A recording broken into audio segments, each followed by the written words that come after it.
A beat that sells is not just a beat that sounds good. It's a beat that an artist hears and immediately imagines themselves on.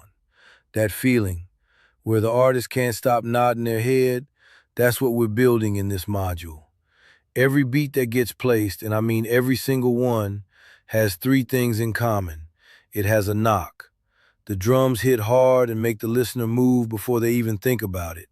It has a hook, a melodic idea or musical moment that lodges itself in the brain and won't leave. And it has space, room for the artist's voice to live, breathe, and dominate. If your beat has all three, it's placeable.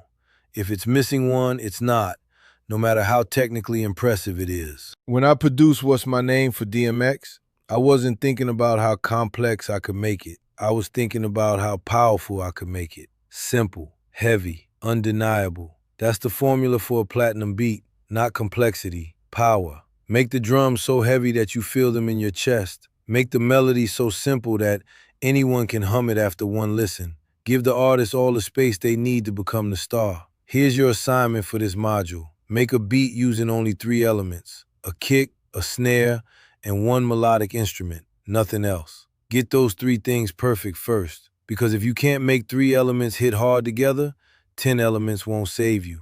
Learn restraint. Restraint is how you find power. The beat that sells is not the most complicated beat in your folder. It's the most intentional. Every element is there for a reason. Nothing wasted. Everything purposeful. That's module 2. Let's build.